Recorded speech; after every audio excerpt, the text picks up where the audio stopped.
Hai, bertemu lagi bersama saya Maul Aryan di edisi Bedangami, bercerita tentang budaya, adat, dan misteri.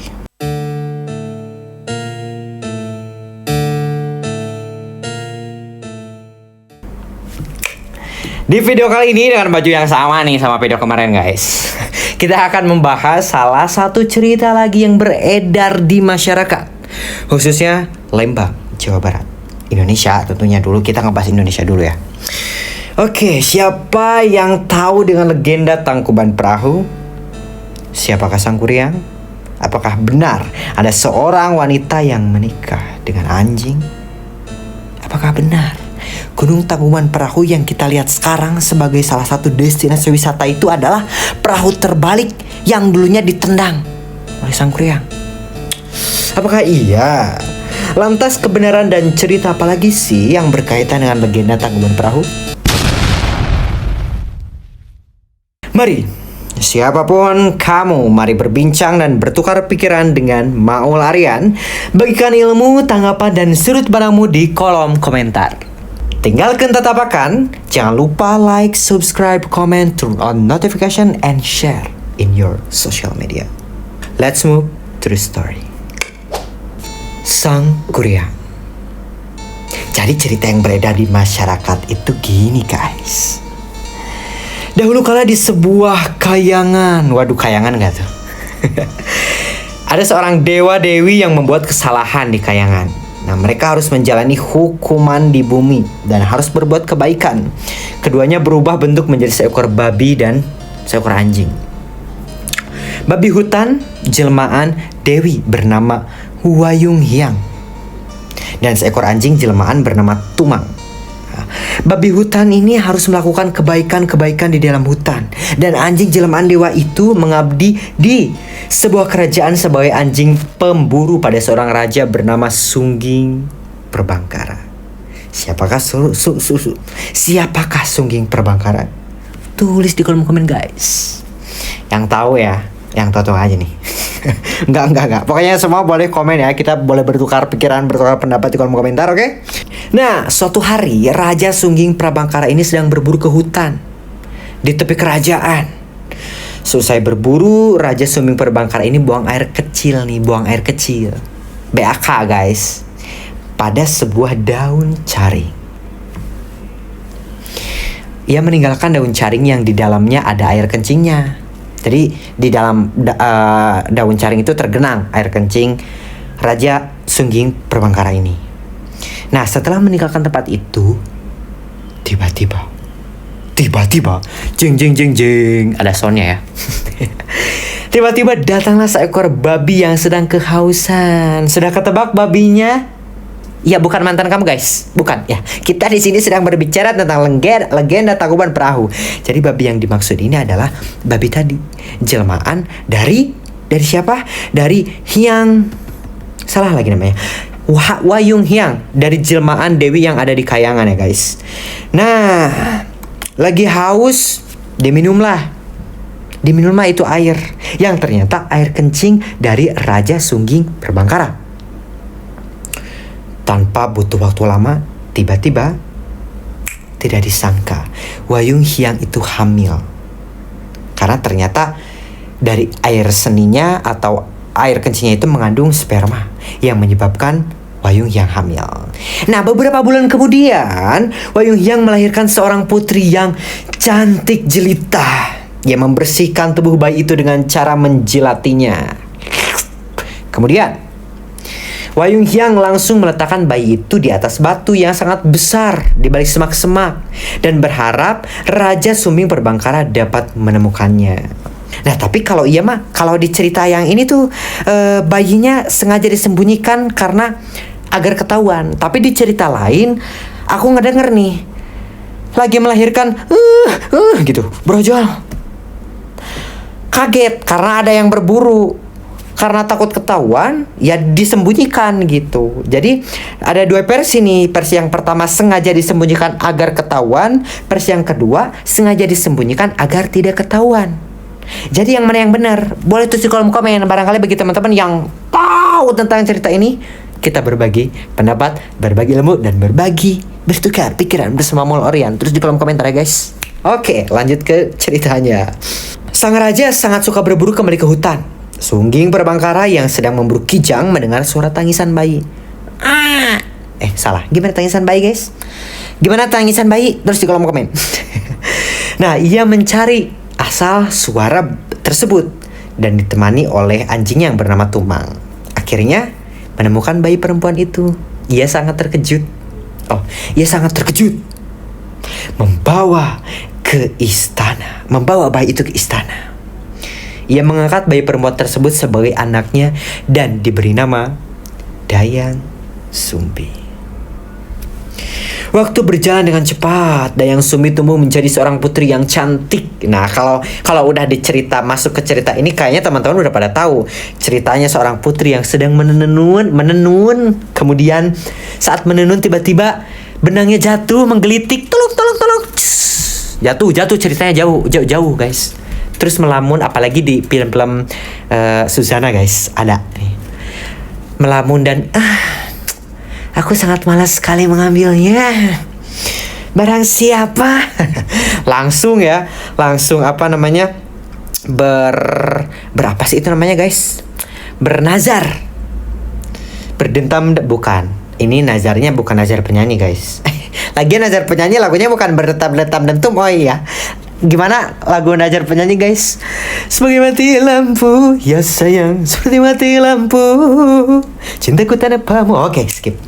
Nah, jadi ia bernazar kan. Aduh, aku sangat malas sekali. Oh, gini bernazarnya. Nenun, tenot. Ada suara suling dulu. Gelitik, jatuh. Benangnya jatuh. Aku malas sekali mengambilnya.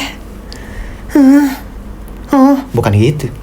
Barang siapa yang mengambilkan benang untukku, jika ia laki-laki, akan menjadi suami. Jika dia perempuan, akan menjadikan saudara. Anda ya guys, kalau zaman sekarang nyari jodoh semudah itu gitu. Ya enggak juga sih, karena zaman dulu yang munculnya adalah seekor anjing. Tapi anjing itu bukan sembarang anjing. Anjingnya seperti apa? Lanjut ceritanya. Oke, tanpa ia sadari, gulutuk tiba-tiba datang seekor anjing jantan berwarna hitam. Yang tidak lain tidak bukan adalah si Tumang yang membawa gulungan benang. Sudah bisa ditebak apa yang terjadi? Ya, seperti cerita yang beredar di masyarakat dan seperti tanggapan teman-teman pada umumnya, si Tumang menikah dengan Dayang Sumbi. Dayang Sumbi ini mengandung putra dari si Tumang. Ya, Dayang Sumbi pun melahirkan seorang anak laki-laki yang sangat tampan. Dayang Sumbi akhirnya memberikan nama Sang Kuryang. Dengan berjalannya waktu, Sang Kuryang tumbuh menjadi anak yang tampan, pandai, rajin, dan ia mulai mahir memanah dengan sangat baik. Sang Kuryang sangat suka berburu ke dalam hutan. Suatu hari, Dayang Sumbi menyuruh Sang Kuryang untuk berburu rusa ke hutan. Dayang Sumbi ingin sekali memakan hati rusa. Ya, Sang Kuryang sangat berharap bisa mendapatkan hati seekor rusa untuk menyenangkan hati ibunya. Tapi seharian sudah berlalu guys. Hati rusa itu belum juga ketemu. Boro-boro hati rusanya juga belum nampak batang hidungnya. Lalu apa yang terjadi? Bisa dibayangkan? Lanjut ke dialognya. Tumang. Jadi ceritanya ini Sang Kuryang masih kecil ya guys. Tumang, cepat kejar babi itu Tumang. Loh, kok jadi kejar babi? Ya, jadi karena ceritanya rusanya kagak ketemu. Yang ketemu babi, ya udahlah babi aja gitu. Nah, Tumang yang mengetahui bahwa babi buruannya tersebut adalah Wayung Hyang, ia diam saja. Tapi di versi lain bukan mengetahui Wayung Hyang, tapi emang si Tumangnya lagi males guys. Jadi mana yang benar? Boleh tulis di kolom komen ya. Oke. Jadi dia diam saja, tidak menuruti perintah Sang Kuryang. Terus berteriak, Tumang, kejar Tumang. Intinya kayak gitu. Nah, saking kesalnya lama-lama tuh salah sasaran. Jadi manahnya tuh malah celep. Sudah bisa dibayangkan apa yang terjadi? Ya, panahnya kena membunuh si Tumang. Sedih sih guys, karena kan di situ posisinya Sang Kuryang tidak tahu kalau Tumang itu adalah bapaknya. Jadi bagaimana ceritanya? Lanjut dengarkan. Oke, jadi ceritanya si Sangkuriang ini pulang ke rumah dengan membawa hati. Mama, ini hati rusanya. Hati rusanya, yang padahal adalah hati si Tumang. Seneng dong Dayang Sumbi dibawain hati rusa karena udah kepengen dari lama nih ceritanya. Nah, dimasaklah, dimakanlah bareng-bareng, hap nyam nyam gitu kan. Nah, saat lagi asik-asik makan, tiba-tiba Dayang Sumbi tuh nanya gitu, kayak ada yang kurang nih apa gitu. Anakku, di mana Tumang? Bukankah ia ikut pergi berburu bersamamu? Tanya Dayang Sumbi. Sangkuriang pun bingung guys. Ia tidak bisa berbohong. Akhirnya ia mengatakan dengan jujur,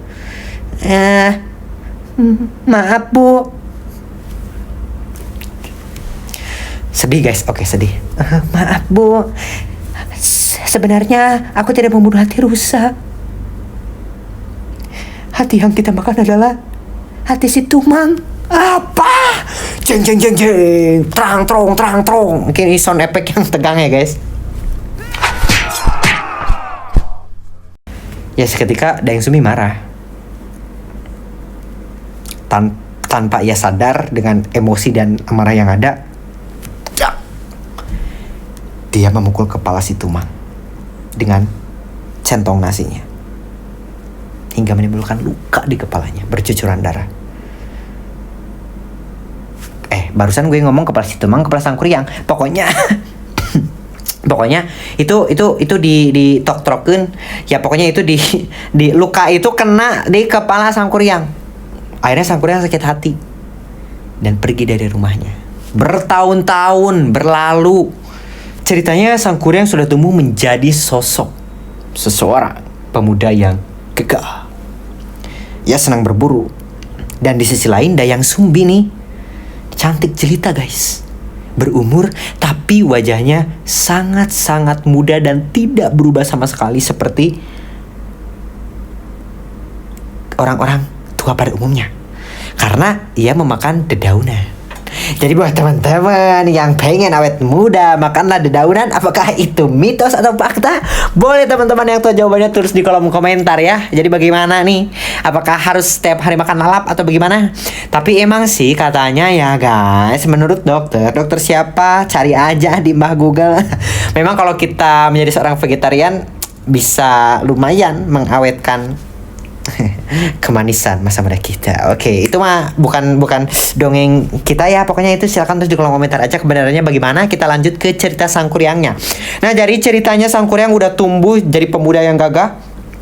Ketika ia sedang berburu, tiba-tiba ia haus dan memberanikan diri untuk menghampiri sebuah gubuk yang ternyata di dalam gubuk itu adalah Dayang Sumbi. Tapi ia tidak mengenalinya, jelas tidak mengenalinya. Karena Dayang Sumbi yang ia lihat, ya sosok wanita muda yang cantik. Tidak mungkin kalau Dayang Sumbi itu adalah ibunya. Ia juga tidak ingat, karena kan logikanya aja. Kalau Sangkuriangnya aja udah tumbuh dewasa menjadi seorang pemuda yang gagah, berarti ibunya sudah tua. Tapi ini tidak. Makanya Sangkuriang tidak percaya dan tidak mengetahui lah pada intinya. Nah, pada saat itu intinya mereka berdua saling jatuh cinta. Ya, Dayang Sumbi pun tidak mengetahui kalau itu anaknya ya. Saling jatuh cinta dan pada suatu hari ketika sedang berpacaran lah istilahnya ya, sedang mengelus-ngelus rambutnya, kemudian Dayang Sumbi menemukan luka di kepalanya. Langsunglah ditanya, kenapa ada bekas luka di kepalamu? Jaka namanya. Ya pokoknya namanya siapa sih guys, nama gede Sangkuriang itu siapa? Yang tahu tulis di kolom komen ya. Nah, namun Jaka ini atau Sangkuriang ini tidak mengenali masa lalunya. Ia hanya menceritakan pertemuannya dengan petapa. Mungkin petapa ini seseorang yang mengurusnya menjadi sosok yang dewasa seperti sekarang gitu, seperti saat itu gitu. Dayang Sumbi pun ingat kepada anaknya. Langsunglah, tidak, kamu adalah anakku. Anakmu? Kamu bercanda Dayang Sumbi. Tidak mungkin aku anakmu. kalau anakmu. Kalau kamu ibuku, ya pasti kamu sudah tua, sedangkan kamu cantik jelita. Ya, intinya seperti itu guys. Tidak percaya, kemudian Dayang Sumbi pun kebingungan dan ia tidak mungkin menikah dengan anaknya sendiri. Ia berusaha meyakinkan Sang Kuryang bahwa ia adalah ibunya, namun Sang Kuryang tetap tidak percaya. Hingga akhirnya Dayang Sumbi mengajukan persyaratan. Jika kamu tetap ingin menikah denganku, kamu harus memenuhi 2 syarat. Apakah syaratmu itu, Dayang Sumbi? Kamu harus membuatkan sebuah danau dan perahu. Namun danau dan perahu itu harus selesai sebelum matahari terbit. Baiklah Dayang Sumbi, kedua syaratmu akan kupenuhi. Kebayang gak tuh bagaimana repotnya kalau secara logika manusiawi di zaman sekarang ya guys. Nah, dengan menggunakan kesaktian dan pemanggilan para roh-roh, akhirnya 2 permintaan Dayang Sumbi hampir selesai. Ya, namun saat Dayang Sumbi mengetahui kejanggalan itu karena Sang Kuryang meminta bantuan jin-jin, akhirnya ia juga mencari akal dan mencari cara selain berdoa ya. Ia mencari cara agar bagaimana seolah-olah matahari bisa terbit. Ia memukul-mukul halu guys, supaya terdengar seperti orang yang sudah beraktivitas di pagi hari. Kemudian ayam berkokok dan memancarkan dan ia mengkeber-keber, pokoknya mengkibas-kibaskan selendang hingga di langit itu terlihat seperti warna jingga matahari terbit. Akhirnya saat perahu dan danau itu belum rampung 100%, jin-jin udah pada mabur dong karena dikiranya udah pagi. Di situ Sang Kuryang murka dan menendang perahu yang setengah jadi itu sampai terbalik, yang sekarang bisa kita kenal dengan Gunung Tangkuban Perahu. Apakah itu benar? Tapi menurut kenyataannya Gunung Tangkuban Perahu itu adalah gunung sisa dari gunung purba Sunda. Bagaimana? Yang tahu kebenarannya, yang tahu cerita-cerita lainnya boleh tulis di kolom komentar ya guys. Oke. Nah, jadi itulah dia cerita legenda dari Gunung Tangkuban Perahu atau legenda Sang Kuryang. Bagi teman-teman yang tahu cerita kebenarannya, yang tahu ini, itu bagaimananya, boleh tulis di kolom komentar. Kita bagi ilmu, kita bagi bertukar pandangan, bertukar cerita, dan berbagi amanah dari cerita ini yang bisa kita ambil untuk kehidupan kita. Boleh tulis di kolom komentar. Jangan ragu, jangan sungkan, mari berbincang dan bertukar pikiran bersama Maul Arya. Jangan lupa nyalain lonceng notifikasi, like, comment, share, and subscribe. See you on my next video.